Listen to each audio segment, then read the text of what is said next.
Abusiafo ye mamu nyina do esan mu makwa bebiemba UTV so mraso se ye de anwumre no nsia kase ebo no ebesommo na ensem yi eye aboafo maso yasne ama ye de eba eye this way chocolate drink yes de ewu hia ene enso share your special ice the mineral water and then the drinks are salt no best point savings and loans best assurance ye will you to nchine need for funita benkwan omuni nyumeku nkaye bi eno maso yasne ama ye mo ye doa enumre yede kase ebo no eba besomo na ensema yede eba no de dimu akotene bi ene se kwantrefo panyi a wo so nkitawodi ensem so ebo NPP amanyoko nim ora Richard Ahiagba ede atodwa se wo hye akonhomesika aban we ekenkan ye ewo mrahye bedwafi a wotimi hu so omama oman Ghana yensa esifomu yi pa nothing so eye ora ben insia woye panyi a eba no ahodene ensem a wonimu de ewo mu pa opanyi e de atodwa se ECG for containers bia ekoka wo port ho nsensem ama na homene so no wogidi ye pa se enkrofo bi omo ye adwuma wo ECG honom a omo fa ne ma no esan dan wo mo ho ekoton ye e de ma ECG adwumakuo no na National Youth Anti-Drug Campaign omo adanadi ni nyina no efa enubone enomo a enye nsunsuanso bone ewo emabuno eso enti edro na ba ni din e de red no omo se omo kan hunu se ye ka red a red means stop enti mebuno no enjai sa enubone no eno we ene nsem bi e ka ho ene anwumre ye de ba besomo se no nsia bremu kase ebo mi din e de abna bayiye nyano afe ye hye yensem no ase ene ewo emrahye bedwafie empanyifo ehye ema E-levy eye electronic transfer levy eye tax to a na ye GGSA bi a wo send sika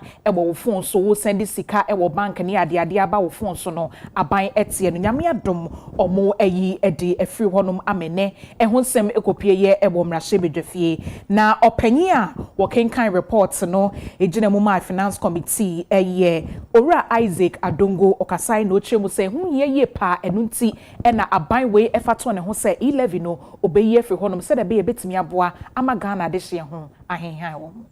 Mr. Speaker, the electronic transaction levy, otherwise known as E-levy, was imposed by the government of Ghana with the aim of widening the tax net.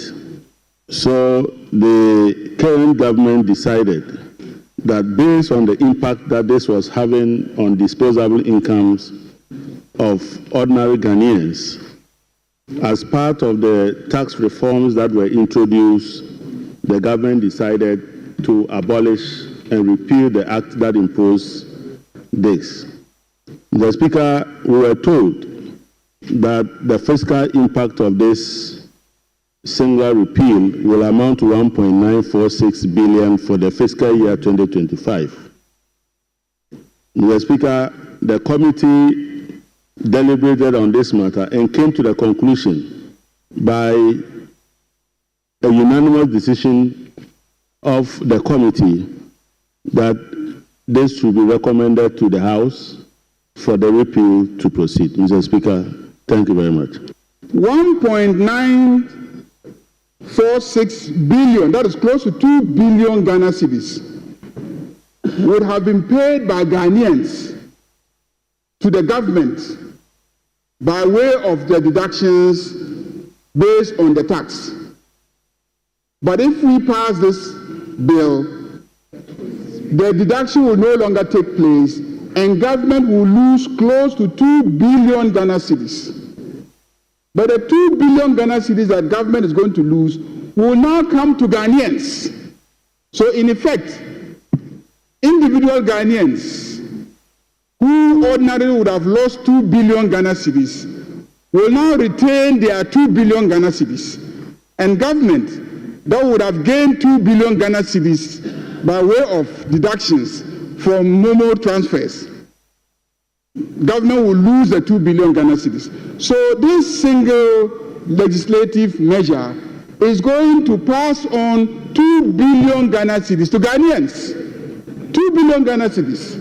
2 billion Ghana cedis. So this is a gift of 2 billion Ghana cedis being given back to Ghanaian citizens. Mr. Speaker, this is the policy consideration that is informing the decision to pass this legislation. And Mr. Speaker, I support the passage of this bill and urge colleagues to vote for the passage of the bill. Thank you very much, Mr. Speaker. The second reading of the bill has been duly considered under Standing Order 167. And at the conclusion of the debate, the question is, as many as are in favor of the motion, say aye. Aye. Those against, say no. Honorable members, the ayes have it. The motion is adopted. Ebusiafo ye jina hani ahome kase wono so abasisia.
Abusiafo yesan emema aba yeto akase bono eso na kwantrefo panyi a NPP amanyoko hwenkita hudi nsem so eye Owura Richard Ahiagba wode atodwa se wo hye akohomasika afiwe ye de bebo ye ho bra aban we bekenkan ya niema bebre ne wo mu a wono de ento na som na wo say 24-hour economy o mabon ho dawura wo ye ho dede se omode ba na emebu netimi afemanya adwuma ye no akohomasika no kura wen ho ba bia omo pe sika bi se omo de bebo ho bra wo say de omo ye ne de omama Ghana ensesifom. The 2025 budget is disappointing, and I'm sure all of you will agree, despite the generous contributions they enjoyed from the National Economic Dialogue. President Mahama campaigned to establish a 24-hour economy. And all of you are aware, we stood here many times to tell you that was a scam, but somehow it fell through the cracks, and then we voted for them. Today, with the evidence from the 2025 budget, you will agree with me that it's indeed a scam in the making. The 2025 budget, as you will agree, made no provisions for the implementation of the 24-hour economy. The only comment we hear about it is that sometime along the line, the finance minister will bring a policy proposal to Parliament for consideration about the 24-hour economy. There is no allocation in the budget for it. The government's priorities in the 2025 budget clashed with the expectations of Ghanaians, which is evident in the funding allocations for the programs in the budget designed to impact lives. It is unusual for a government that has won election on the promise of jobs and economic growth to allocate significantly lesser resources to support development in the real sector of the economy. The government has earmarked a whopping $2.711 billion for compensation at the Jubilee House, exceeding the allocations made combined for the following programs, shall I say, flagship programs for the government. One, the Agriculture for Economic Transformation. A total of $1.5 billion was allocated for that program. The National Apprenticeship Program, a total of $300 million allocated. The National Coders Corps, this is supposed to take care of some 1 million Ghanaians. A total of $100 million was allocated. You've heard about the Jumera program. A total of $100 million is what they allocated. The Women's Development Bank, a measly $51.3 million is what they allocated. All this put together is less than what the president allocated for his office. $2.7 billion. More than what they have allocated combined for these flagship programs that they said they were going to do.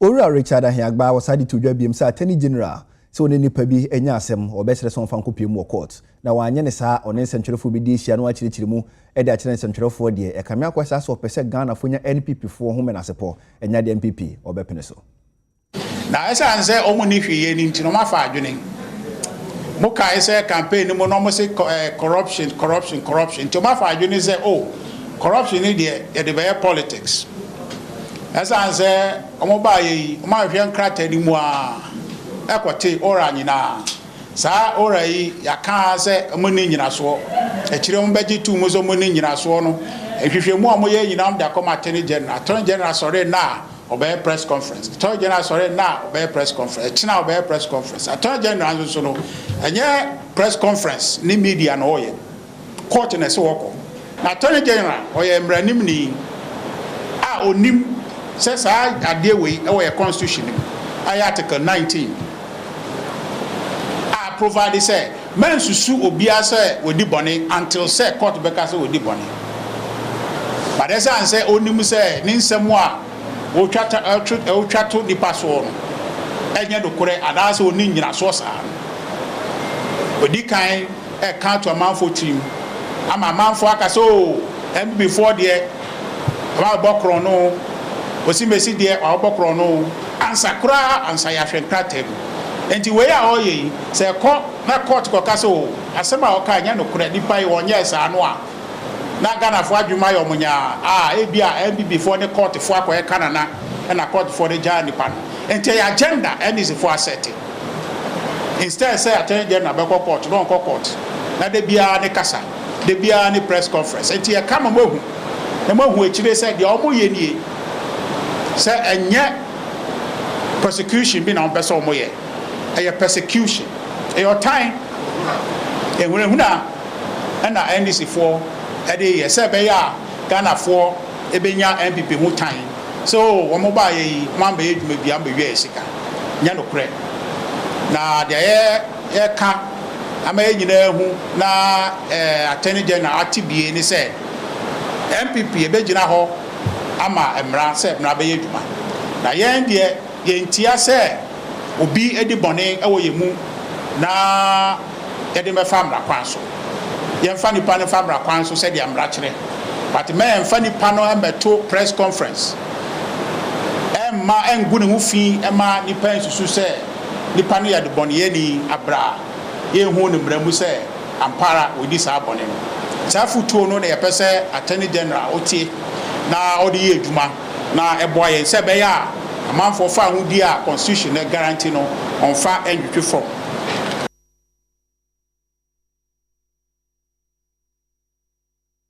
Oswafo a wɔhwɛ enkwada emma ne amanfo yedie so a wɔsan so eye krowo mrahwebedwani odmunyafo Dr. na Momolate akwakopie mu ewo Kumase de nani akwakohwe stores ahodo a ehye ewo Adum ne adwadifo no akasa Twafo yo hwe emma memma mofra ene wo manfo bambo ho yo no kro ya san ye mrahwebedwani yo wo krowo abato mpeso aso ne wo nkran pumpuni mantamo eye ononyamfo Dr. na Momolate wose eja na no fiada ehye Adum blue light no asese japade bebra titiru emma na aha mo kese ye pa woto aso ekiremu se eja no asese wo manfo nyuma masikasem ayese basa enso wo hye adwadifo hina bose wode nhye pabato akwa mu se ne be ya obetimi abo aso o mase na ne mo mahwere no o mo nsatimi aka. This is a major disaster because if after 3 days we share ye chia eja daso eda edan ni mo a, it's a major disaster. Many people are affected but titru ema are affected enti a major disaster enti nya dia obi betimi aka se order na wahwenia the few people ebetimi aye. At least there will be replanning of the whole place. The structural integrity of most of the buildings are affected. Even without technical knowledge, Utimu said this is not something Ubefa brick and mortar now plaster now we see. And there will be some adjustments here and there. But when you have a regional minister who is this passionate, leading this course now, you shouldn't be afraid. Whatever decision he will take, it will be in the best interest of all of us here, not just the few who will be fighting for their personal interests. And to let's focus on getting the fire quenched and then sitting down to see what we can do together to get the place in shape and then businesses moving. And no, actually, no. CEO, you're that microfinance and small loan center, no. Yeah, you're trying to take on some maslog. All right, Abigail, Akwambia, Elom, Mensan, so, and in Central for Kasai. Yabeshe, Edwadifone day.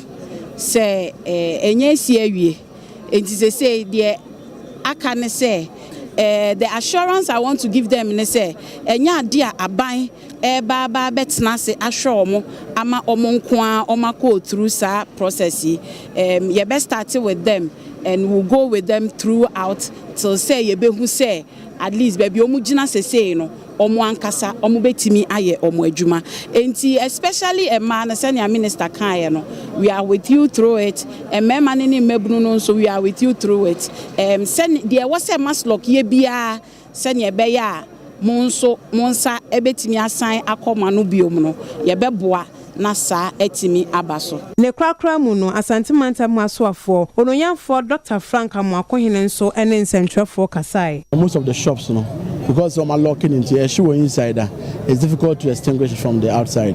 And the excavators never ebu enia na yini manabakakra, then na fire at me I extinguish at the amaye. And throughout this building I came mediana, both any money chilling in our store that but hopefully and we say there are men waha na omoye juma they are by the day in the yet me a good control to extinguishing same. And they say me I say any be dum ya nko for wi nko for niam. Oh, ejawa yes focus. Let's get it down first. Asani adwen ho with how to rebuild as ho nsem whatsoever. To be an kana kuma nto ne yam. Na mranten especially wa omomo aye. Na nipa bonfo ewe wi nko for niam na ntimi nya ebi mu nso. Na ntimi mu aye say de be ya properties kakra ka wa ha ne betima protect na abo. Afi World Water Day o my Ghana ya ho fa bi. Oso afo hwe nkrunkuma mpuntuo ene ne yie yoso onumonyamfo Ahmed Ibrahim wakasa eda to Ghana fo nyina nim sa ba ne hyehyɛ pa begu apono so mansu pade e bi aduro bibi abobo ano. You look at the haphazard way of locating unplanned community water services and other things, it's a problem. And that's why I'm of the view that we should create a pool. US aid may not be able to do much. World Vision may not be able to do much, but they started very well with us. The sustainability should be our core responsibility. We must be thinking of how to sustain their activities after they are no more. And we can create a national pool which will serve as every corporate social responsibility of every other subvented agency or non-subvented agency. You bring the little that you want to use to help the poor there. Then we can come to people like the World Vision, the World Services Delivery, and ask them, where do you think that water is urgently needed? Then they can tell you, oh, if you go to a place like Galamsey, they need about 3 boreholes. So they will go and give them the 3, and that will be able to cater for the people there. If you go to a place like Akachi, go to a place like Mando, go to a place like Ban, they have the national data. And they will be able to spread all those things accordingly, and it will satisfy the need. The cancer ensure, and yes, I won't show one. If you say, and so Papa, yes, and we say, and so any Crojan and the name so Papa. And the Casse Galamsey, I say, ensure, you must say, and so any assassin, and not just I say. Now, so and yeah, no quantity. You were a name of what it won't show more, and the end me. And on Emma Yari Ebapa, when you can say heavy metals, and they say Galamsey for Omundo Muyu at the pet Skakokono. They are very, very dangerous. This is a consumer, and need to me. You are and Sakalam Pono say, if you come, and so Obenum. Now, and what you know, I dare about coming piano for Adum course, plastics. Such a water, and 1 year you super, a pure water, and 170 say. The plastic now, yet the say, the funny quality and Casana say, the papa a few. Say, we have plastic in the swap. Plastic, no, and never be woman, it to me a leaky consume, and no to me for any. Oh, no, man, one woman, another day. I would dead. Now won't be so wholesale. Now say one no sans plastic a woman getting kitty from fear Adum and fear do your son. Then never how. I see a train drink also. Now a pine any stakeholders are canon. You who said, you saw the how much more do cono, air cono, Yansaka. Now so now air no more. World Water Day, the whole ancient that we are self and then a dear sea or say a model. And far or how nipa be a film and son of to me and super annum. Now or how a day a brew. I don't see if she and say if she has and truffle. Now, yes, she are uncle and then you may go out door. May I blame on paying for once what do I know to be a then one at Jenny Afa, one pie, Befaswa. Done any baby and found a baby Obiano. Obey to me and super annum. Now, what to me, Abony Bra, send the young coupon, she says, oh, mamma. Now, a home or how any Amania, a woman, and only a drink. Send a baby, sir, or how on a few. Adum, the Honorable Minister for Local Government, Ebekaya. Any may. They are taught to a dream. The GD says, I buy some. Now, what the year Juma, a beboa, ama nsuo ho nsɛm ne ɔhaw wɔ mu no ɛtoɔ atumi atwa ama Ghana ni baabi atumi anya nsupa ano baabi a ɔwɔ. Opanyi baako a eba no ahoɔdeni nsɛm a wonim de ewom no sanso ye kwankyerɛfo panyi Emma African Center for Environmental Management and Sustainability Energy eye Owura Benjamin Insia opanyi ede atodwa sɛ wono de na adwen mu no osusu sɛ eniema na ɛwɔ 1300 containers yiraye ɛwɔ Tema Port no ogidi yie won de ni susu ye mu ogidi yie sɛ nipa bi a ɔmo ye adwuma wɔ GRA ECG anase National Security eno mo ankasa yi niema no eda won ho ekoton de ma ECG fo ebo fofofo esan se wo se wo hwese de niema ne siti a obi eni ho no mo betime de nensa aka niema no age omo a. No, I expect the minister to know because the container and goods a woman and other supplies were made based on the specification of ECG and not based on any private company, and also based on the Ghanaian market. Standard na manufacture any supplies na container were made because ECG requested those supplies. And almost yet to meet the demand for ECG. If there are huge cables or distribution cables, ECG is the only known organization only and as a Netco. These are the two companies only distribution lines.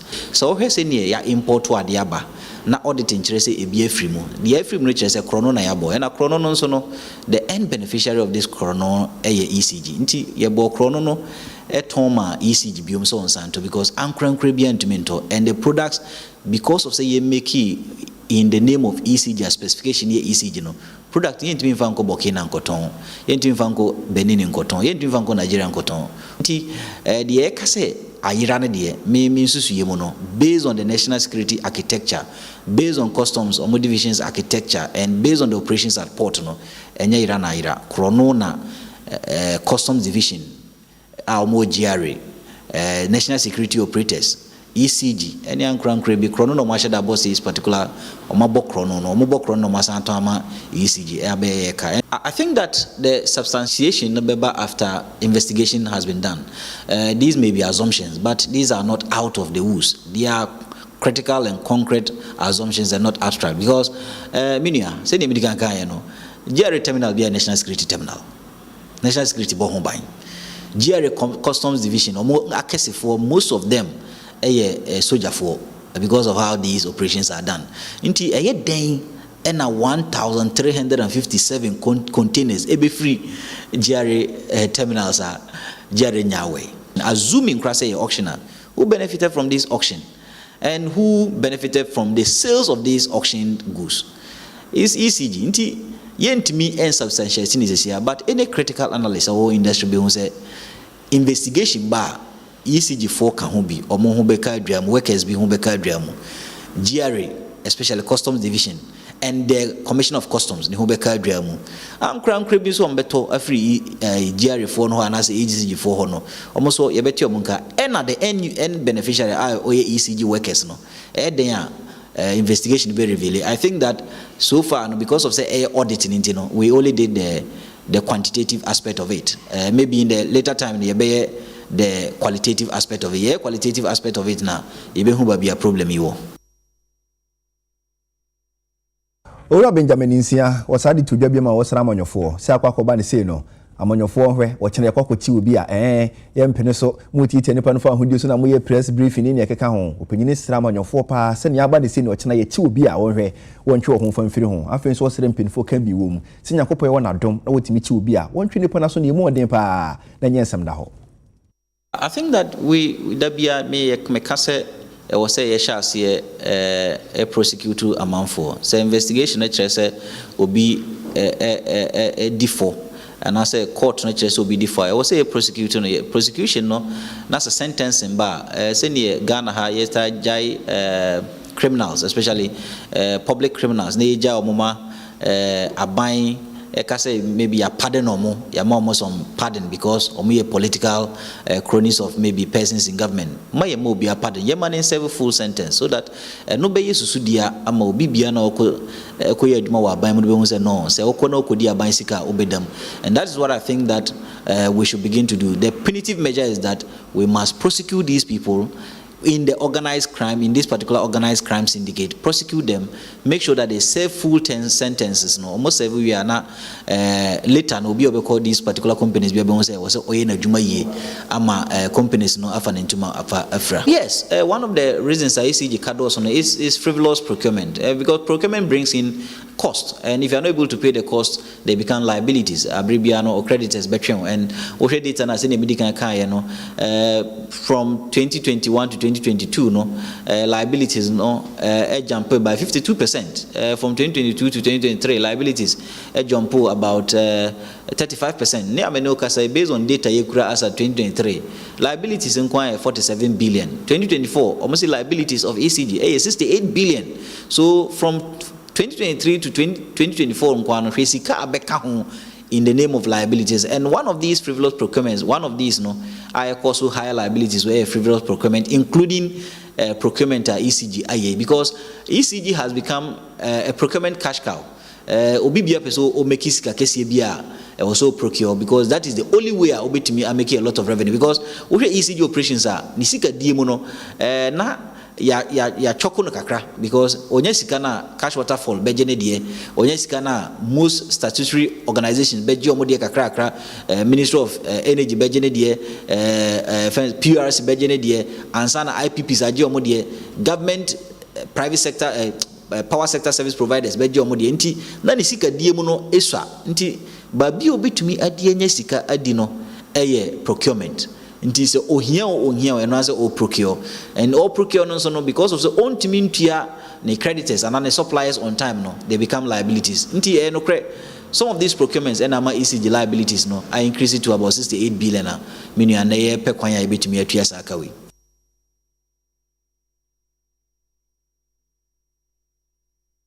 Oswafo wo hwe emebunum puntu so eye Onumunyamfo George Opare Ado Opanyi Samra Yekase die wa hwe adan National Youth Anti-Drug Campaign no edi na sa campaign no eba beboa na yafaso abodero edi etia enubone no mu ama ne homne so ewo Ghana mebuno mu na baako bi abade yese red enya sem kuma adwuma edi mebuno no enye binie ento so obesre pa so obi afa ne hunyim na sa campaign indi moma no.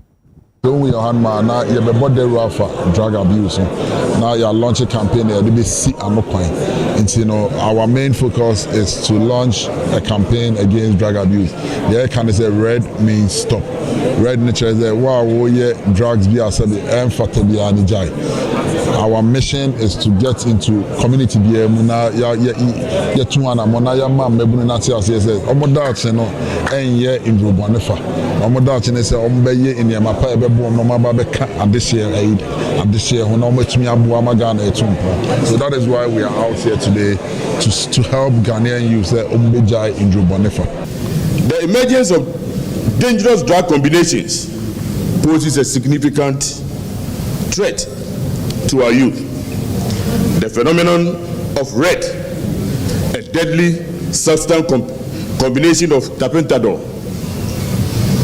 has gained notoriety through a social media trend like Unim Red. Unim Red. This trend, while seemingly innocuous, reflects a grim reality where our young people are exposed to substances that can lead to severe health consequences, including seizures, respiratory issues, the Ministry of Health had indicated that, and even death. The theme, Red Means Stop, is a clarion call to every Ghanaian, young and old, to take a stand against drug abuse. Dia omadane dia na wapa hontoma ene eye dwumedie bi eye se aban no ene edwumeku bi a epe emebunu yie yo ene kanko no etumi edikan ewo mu nti ye nyina nso a ye enuro ho adwuma ana ye apomodi adwuma yefo no se ye nyina ye som enkankan ya ye hwe enuro so ewo enuro enim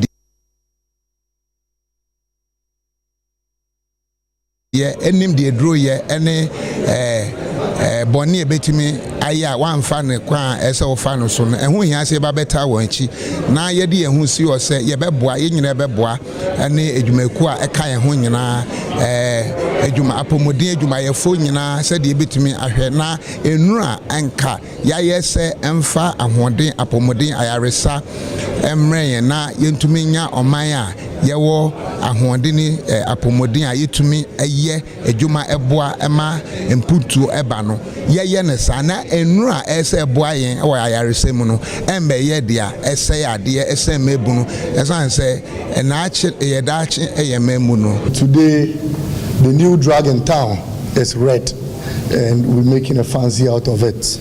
And so let me thank Osman Ayerga for taking this bold step, the CEO of NYA, and together with the supervising minister, for taking steps in helping us resolve this canker. Our fight against Galamsey is as important as our fight against red.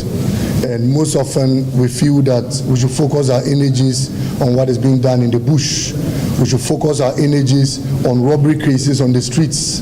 But the real enemy is in our houses, and the real enemy is on the streets. I'm highly impressed to be here because I'm losing many of my men through drug abuse.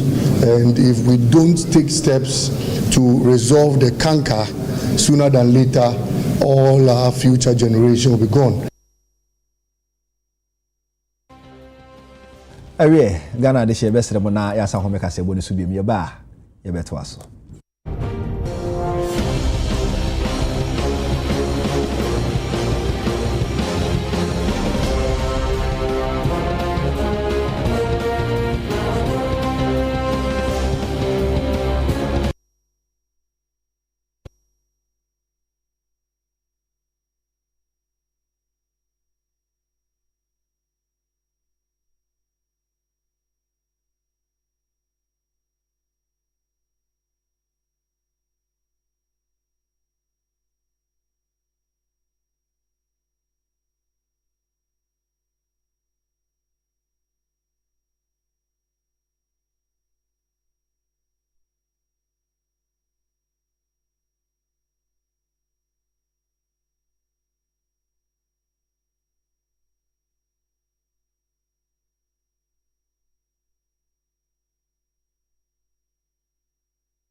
Abusiafo ye sign mama kwa ba ye de kasebo no eko edwedie emu na kwanchefo panyi ema Fidelity Bank we ye skakrabia ba kwa ye memu gina na so ye pa ebo adwuma ebo adehye wo musika semu na eye panyi kwanchefo woda no owura Julian Opuni omo eni asemufo ahodo mo de wonwuma nim no ediehia eni omo di nkita ho ena wochemu se Fidelity Bank ye skakrabia ba ko mu gina omo na so ebo enwuma akese enketwa eni adantemu enti se opese wadwuma koso a fa wontuma ebo mu dim no mombo wo se de bia bibia eni osikasem no ebigina Fidelity no ohwe your customers no dodo no SME any individuals ohwe Fidelity Bank say na tie na ohwe yankasa de friend retail and na ye nkofo from obi eboja because you your business kakra and yan local corporates na wo ho no and no dodo a ewo ye accounts na ye holding no mo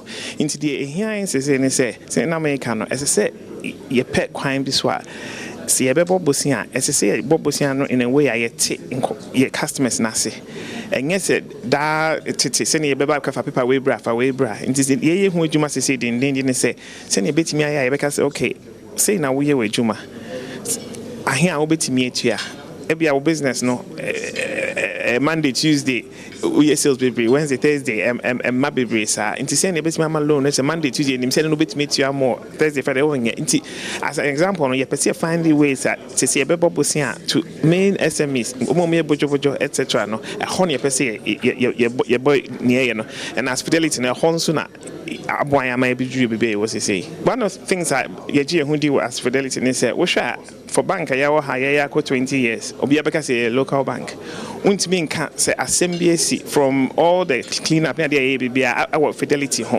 inti da de bia ye hwe nyema ye invest pa in technology be make sure say you follow the legal processes you regulator Bank of Ghana you per se one of the main things you per say Bank of Ghana timi ka say oh Fidelity is ronko inti de bia catch enko for ne say bibia be bia ama Bank of Ghana ka say Fidelity is ronko na no ne ye inti na aboan making sure say you keep bar no high to make sure say betimi one of the main banks when it comes to say you comply with ne here no you be follow afen so ye hu say Ghana economy ye wo inkrasi bebre yentumi mfa branch enko ekra biase na mum ebetumi ama banking adwuma no akọ ekra biase kwan ya ye fa so ne se ye ne ankrankran nwuma aka abom aye from agents no ya license omo se omo nye banking adwuma no nti ubetumi akọ agent no akọ bi account ubetumi akọ agent no akọ deposit ubetumi akọ agent no akọ withdrawal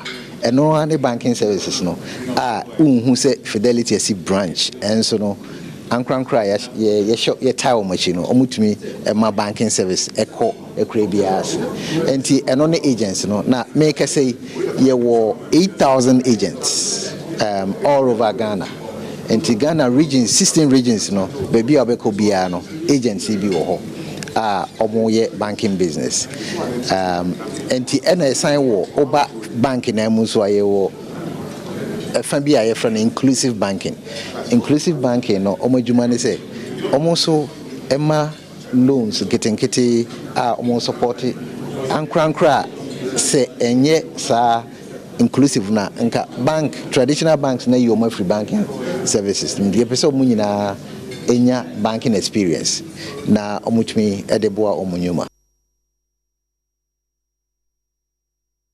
Empanyifo wada waka mikuna no emu baako ene ma meha na wo su kranten opanyin wakasa esra ban se wona wonam sibu akwa so na wode wo hye so agi amanfo nsase edifiri wonsem no aban ma na niku saade no ho wombrem na wonje safo no nyina nsase ensanfa mo wombiem oya nkrofo ka so aban na agudie tu ehyenensa aban oye ketika aban oye nhwesofo agudie no oye Ghanafo nyina ye dia ankrankra bia dia na ye nyina ye ntumi take decisions ni ade wo hunti yama aban na agents take side decision in our interest enti o say ne meme kwa kodo afu na me ntumi ndo 100 acres na ma fa nkrofo say momra medo afu no na me na me kire say medua koku na medua abe na nya wo a wo ba bedo afu no na a kire me say me de me hwa tomatoes na se medua san say asase na nya odua afu no nya odua aban ye pese aban eti ase se ono ye adwene a oda ye ntimemfo ye nsuom na ne ye pese ye de ye asase ye ne pese ye de ye nyankopon bobre ebeye ne pese ye de ye japade ebeye no ono na ese aban tie aban efatumi bia se okwa akwaji nkrofo asase a me fa se bia beka se o meje cantonment asase na we de okọ cantonment a oji kwasi broni asase no akwaji efua mansa asase sanse ni pa no enim na kwanya opese ode emra eye adwuma na aban wa chechiro nensa agu na chiri na wo ni opese wo ye no wa ye ebio sa investment no so aban be compulsory acquisition or say you say investment no oboa Ghana na mumia hwe mines se de ye atua akopem se obia betumi de nensa asine kokko se mines aye atua Ghana wa aboa Ghana na mines e de how bebre ene ya me no ka say oti ba bia na nka nsuo enye problem nsuo ye problem ye nsuo nyina ye boni de ro se nsuo se den na se nsuo oya gudi atua ni se nsuo there cost per hydrogen mining issues. Now, essence of mining issues, no, very critical issues and my development into and paper no can na yedding. Into no and they share more organizations, Arusha Ghana, Wakam, Ne, Sepio. Any Metal Everett, Oxfam, support ye, and ye came home say yen di in Kitahua, a bit my boy, not issues a former particular issues a compulsory land acquisition. Any petroleum sector crowns on compulsory land acquisition issues. Yen di hunkitan yen be say and who say. On my ye Ghana no and crofo aye farmers ebinum ye ndwuma bebre nti eba extractive sector na ekwan benso na be faso a se pensase ye ndwuma ekwan benso na be faso a ye pensase no yen tietie obi so fa ahudie ho aban be ya ma sa compulsory land acquisition to atwa ne se ye be stress se aban no mfa nhihye ya ebe boati memufo na afei asabo company no sa kwai na opeso ofa so tu anamonse god be jasa ase diama company aye na adwuma no titru sese se wo hwa ye be jasa ase no a wote so wo ya adwuma ya pam ofiri so enso sika sem de eno de ho asem bia mba nanso na company wonya kwa wo ye na adwuma na adwuma ekoso na wotimi amuni ne de usika sem de ho ne de obi antwa nanim hwa wonti eye ha kwasenti ye stress abaman sesan ye mra saa de num ansa na nke beje wasa ase no na kire se wonsa kuta usika o ye hwe nim se ni aban pesa aban eye mayen ne se oja sa forest no e de mayen se ne be ya company bia metu forest ne ngu wa abrokora ye nya ne biom forest ne ye e draw river forest a ye mpese aban betu agu Ora Richard Ahiagba we kwankyerefo panyin ohringita hodie nsem so ewo NPP amanyuku menen sentrofo nhie momo ye no de tudwa se wo hwe Galamsey kon na aban we mre so yidie chese Galamsey no agensemo pa no no de ohunu ne se NDC fo na bi ene etu Galamsey na nunti na ama ne homene so sa agensemo nti obesre se bosha ampanyin ehye ya bra no ye de campaign a ama adehye ato aba ama no no wondi sa bosha ne so enkunti Galamsey no enti eneno Galamsey atiate se omo a eye Galamsey ananka first omusuro se aban nipa ba bechi omo ana security for bechi omo no se si ade omo nya kokudro because of madamfo aba mo yonko amo na ehwibom aba na omo wo bush ekeka so ye beto ama mo beba ni aka no omo nya aba ni de obia abeje ni chefa nti oni a ye Galamsey oni ana enye ye NDC 4 a mo hwe so mbe ye no enne no madamfo John Dramani Mahama ne NDC ku amaba no o manya kokuduru ane o matie simu ye forest ni nyina kwaye ni mu nyina o magye afa ko bebi biara na Galamsey 4 na ida se o makowure mu awie ana se mo fa plans o makowure mu enne de aba ne se o ma import security for militants from Ivory Coast I'm maybe a train no more krom na say ne abrase no omo ni adwuma bia ya in terms of say o ma konsa akon no mako farm omo nim protection and security mo adwuma omo wo tuo prokuretuo or forest omo bo Galamsey for ho ban say omo tu Galamsey enti na security for kra e call a forest omo suro omo ko pio omo so aye ni omo adisi ani na ebi ye bo bi tuo Baby so e this kind twetwa bi no mo na we idea ne bresem apart from say say your forest ne ensase any issue no a national security threat say enquire mu na say your forest e wo ho no omo ehemu ho no kuretuo omo dey terrorize the national security for and say police for ne soldier for omo so omo bo your forest no ban nti eba ne say omo ahon dey kobro security for there no so a let say your forest no omo say ne duro nti ene yensuo a say yekoso nyina ne forester ye take you over ne nyina no e free NDC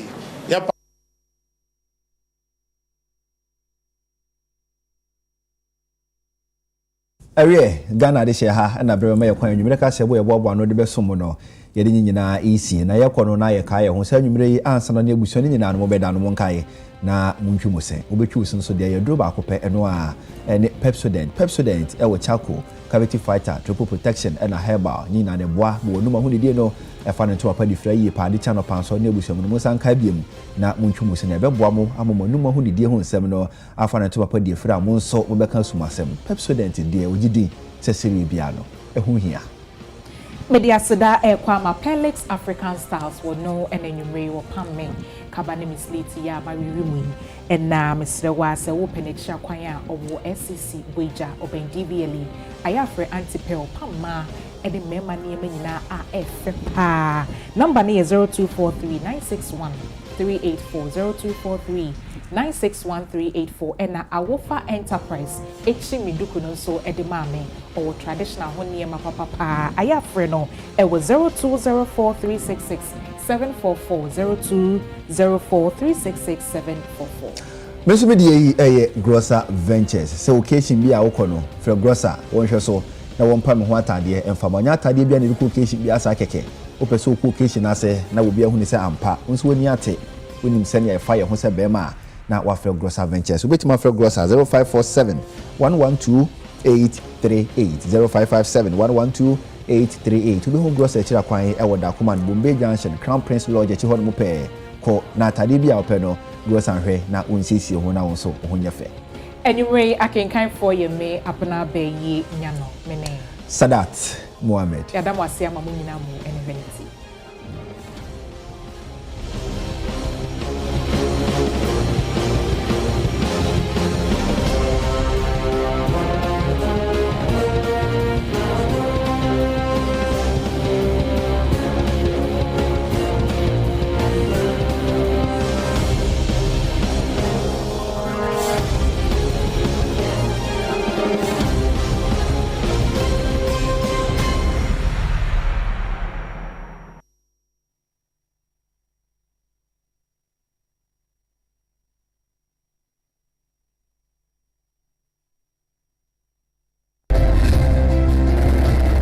NLA 590 Mobile. Today we will discuss how you can win cash by playing 590 on your phone or online. Visit 590mobile.com.gh or dial *959# on any handset or network and choose option 6 on the menu for PERM 2. PERMing allows you to increase your chances of a winning combination.